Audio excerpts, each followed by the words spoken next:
नमस्कार, मैं अनिल चौधरी। देश दुनिया की तमाम बड़ी खबरें जानने के लिए हमारे साथ अंत तक बने रहिए। आज की बड़ी खबरों में जानेंगे कहां क्या हो रहा है, राजनीति में क्या चल रहा है, सरकार मजदूर, गरीब और किसानों के लिए क्या कुछ कर रही है, आम जनता, नौकरी, मौसम, इन सब से जुड़ी हर खबर मिलेगी आपको सबसे पहले। अगर आप चैनल पर नए हैं तो आपसे अनुरोध है कि चैनल को सब्सक्राइब जरूर करें और हमें कमेंट में यह भी बताएं कि आप हमारी वीडियो को कहां से देख रहे हैं। तो चलिए शुरू करते हैं आज की पहली बड़ी खबर से।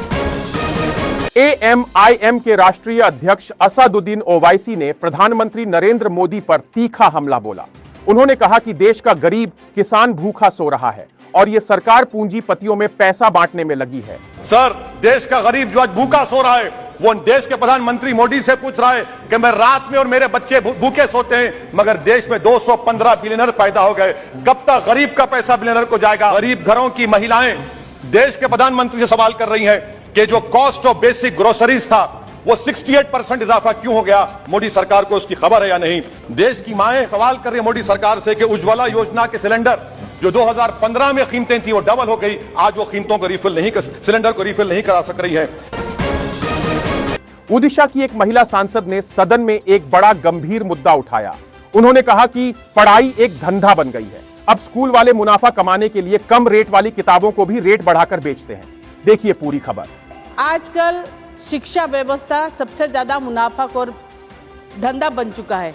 आजकल जब प्राइवेट स्कूल्स होते हैं, जहां पर देखा जाएगा तो वहां पर फिर मुनाफाखोरी कैसे, मतलब जैसे दुकानें खोली गई हो, किताब वहीं से लो, पेंसिल वहीं से लो, ड्रेस वहीं से लो, जूते वहीं से लो, ये सब लो, और ऊपर से पेरेंट्स के ऊपर दबाव डाला जा रहा है कि ये फंड दो, डेवलपमेंट फंड दो, एक्टिविटीज फंड दो, ये दो वो दो। उनमें सर डिजेबल बच्चों के बाप भी होते हैं सर। और मैं ये जानना चाहती हूँ, क्या माननीय मंत्री ये करेंगे, व्यवस्था करेंगे कि उन सब प्राइवेट स्कूलों का ऑडिट हो और जो ऐसा काम कर रहे हैं उनके ऊपर क्या कार्यानुष्ठान हो? Thank you. आज सांसद संजय सिंह ने राज्यसभा में बीजेपी वालों को खरी खोटी सुनाई। उन्होंने कहा कि बीजेपी को देश से जरा सा भी प्यार नहीं है। इन्होंने देश की सेना तक को ठेके पर दे दिया और ये किस मुंह से खुद को देशभक्त कहते हैं। जिन्ना का भी जिक्र कल दूसरे सदन में हुआ, प्रधानमंत्री जी ने जिक्र किया। जिन्ना के साथ आपके कितने गहरे और मधुर संबंध थे, क्या इस देश के लोगों को पता है? नहीं पता, मैं बताता हूं। श्यामा प्रसाद मुखर्जी जी फजलुल हक की गवर्नमेंट में फाइनेंस मिनिस्टर थे और फाइनेंस मिनिस्टर रहते हुए उन्होंने अंग्रेज गवर्नर को चिट्ठी लिखी थी। ये चिट्ठी लिखी है, आपने भारत छोड़ो आंदोलन के खिलाफ आपके नेता, जनसंघ के पहले राष्ट्रीय अध्यक्ष और तत्कालीन गवर्नमेंट में जो वित्त मंत्री थे, उन्होंने चिट्ठी लिखी अंग्रेज गवर्नर को और कहा कि भारत छोड़ो आंदोलन जो हिंदुस्तान के क्रांतिकारियों का आंदोलन था, जो देश की आजादी का आंदोलन था, वो आंदोलन कुचल देना चाहिए, खत्म कर देना चाहिए। ये है रिकॉर्डेड हिस्ट्री आपकी। ये आपको, आपके बारे में पूरे देश को पता रहना चाहिए। जिन्ना और आपके रिश्ते क्या थे, कितने मधुर रिश्ते थे। एक राज्य में सरकार नहीं बनी माननीय इन्होंने। और फजलुल हक की गवर्नमेंट, फजलुल हक वो शख्स है जो पाकिस्तान बनने के बाद वहां की सरकार का गृह मंत्री बना। आपके रिश्ते उन लोगों के साथ थे, ये देश को पता होना चाहिए। इसलिए आप किसी को भी देशभक्ति का प्रमाण पत्र बांटने का काम मत कीजिए। आप वंदे मातरम लगाने का काम कर रहे हैं और देश की सुरक्षा के साथ खिलवाड़ कर रहे हैं। आप भारत की सेना को 4 साल के अग्निवीर पे लेके आ गए, जो हिंदुस्तान की सीमा की सुरक्षा करने वाले हैं, जो वंदे मातरम का नारा लगाते हैं हमारे जवान, हमारे सैनिक, जो -50 डिग्री टेम्परेचर में सियाचिन में और +50 डिग्री टेम्परेचर में जैसलमेर में भारत की सीमाओं की रक्षा करते हैं, इस मातृभूमि की रक्षा करते हैं। उनके पीठ में छुरा मारने का काम आपने किया, उनकी नौकरी 4 साल की कर दी अग्निवीर की। देश भर में गायब हो रहे बच्चों को लेकर आम आदमी पार्टी के सांसद डॉक्टर संदीप पाठक ने सदन में गहरी चिंता जताई। उन्होंने बीजेपी पर तीखा प्रहार किया। सर, आज मैं इस सदन में ऐसा विषय उठाने जा रहा हूं जिसको सुनकर आप सभी के दिल दहल जाएंगे और शायद आपको यकीन ही नहीं होगा कि ये सच है। सभापति महोदय, मैं दिल्ली में और देश में जो बच्चों की उठाईगिरी हो रही है, जो चोरी हो रही है, उसके बारे में सदन को एक बार बातों को रखना चाहता हूं। Honourable chairman sir, Delhi police ने आरटीआई के एक डेटा में इन्फॉर्म किया कि 2024 में लगभग 6000 बच्चों मिसिंग हो गए, उनकी उठाईगिरी हो गई या किसी भी तरीके से वो मिसिंग हो गए।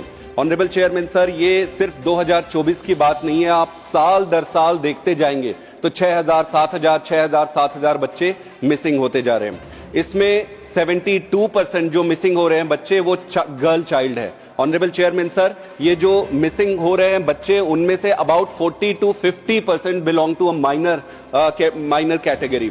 अगर एक साल में 6000 बच्चे गायब हो रहे हैं तो डेली आप देखेंगे 17 बच्चे मिसिंग हो रहे हैं, और अगर हर 1.5 घंटे में एक बच्चा मिसिंग हो रहा है। अगर मैं पूरे देश की बात करूं, एनसीआरबी के डाटा के अनुसार 2022 में 83,350 बच्चे मिसिंग चले गए। अगेन 72% उसमें से गर्ल चाइल्ड थे और अबाउट 50% माइनर्स थे। ऑनरेबल चेयरमैन सर, इस हिसाब से हर घंटे 7 बच्चे मिसिंग हो रहे हैं, और अगर देखें तो हर 8 मिनट में एक बच्चा गायब हो रहा है।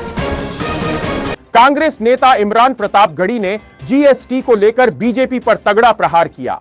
उन्होंने कहा कि यह सरकार वैसे तो हिंदू हितैषी है, मगर टैक्स लेने के चक्कर में भगवान कृष्ण को भी नहीं छोड़ा, दही और मक्खन पर भी टैक्स लगा दिया, अंतिम संस्कार की चीजों तक पर टैक्स लगा दिया।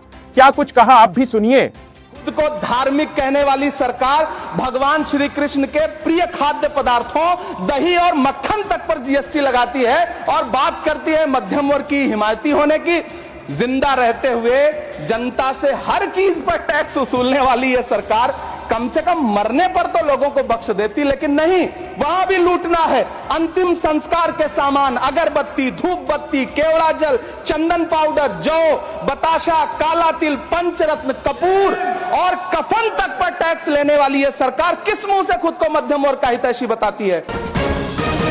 एक महिला सांसद ने दिल्ली सरकार ऐसी पोल खोली जिसे सुनकर आप भी चौंक जाएंगे। उन्होंने राज्यसभा में यमुना नदी को लेकर बीजेपी पर हमला बोला। उन्होंने कहा कि जो पानी हम सुबह चाय में डालते हैं और जो पानी हमारे बच्चे स्कूल को ले जाते हैं, आज सरकार ने उसे और दूषित कर दिया है। क्या कहा उन्होंने, सुनिए। दिल्ली वाले जहां एक तरफ दुनिया की सबसे जहरीली हवा में सांस लेने के लिए मजबूर हैं, वहीं दिल्ली की लाइफलाइन यमुना नदी आज जहर पी पी कर बह रही है। यमुना को हम माँ कहते हैं, लेकिन पिछले 10 साल में हमने अपनी माँ नदी को ही नाला बना दिया है। सर, यमुना दिल्ली को 90% से ज्यादा पीने का पानी देती है। यानी जो पानी हम सुबह चाय में डालते हैं, जो पानी बच्चे स्कूल की बोतल में भरते हैं, जिससे हम नहाते हैं, जिससे हम खाते हैं, वही पानी 90% उस पानी का सोर्स यमुना है, जो आज एक काला बदबूदार मरा हुआ नाला बन गई है। आज यमुना में सर 22 बड़े बड़े नाले रोज गिरते हैं। 22 नाले। वजीराबाद बैरेज से जैसे ही यमुना दिल्ली में एंटर करती है, उसी पल से वो नाला बनना शुरू हो जाती है। आज यमुना का पानी ऐसा है कि डिसॉल्व्ड ऑक्सीजन उसमें 0 mg पर लीटर है। इस पानी में सारी मछली मर जाती है। यह जहरीला पानी जल है वो त्वचा की बीमारी, पेट की बीमारी, लिवर किडनी की बीमारी इत्यादि देता चला जा रहा है। पिछले 10 साल में सर यमुना के नाम पर हजारों करोड़ रुपए खर्च हुए दिल्ली में। 7000 करोड़ रुपए। कहां गया ये पैसा? किसकी जिम्मेदारी फिक्स की जाएगी? सर, आज हमारी माताएं बहनें सुबह 4 बजे से लाइन में खड़ी होती हैं, टैंकर आ जाए तो उन्हें पानी मिलेगा। सर, संगम विहार और देवली में हालात इतने बुरे हैं कि पूरी रात लोग लाइन में लगते हैं। अपने घर से 1-1 किलोमीटर की दूर की लाइन होती है और उसमें वो एक पब्लिक टूटी से पाइप लगाकर इंतजार करते हैं कि पानी आएगा और उनको मिलेगा।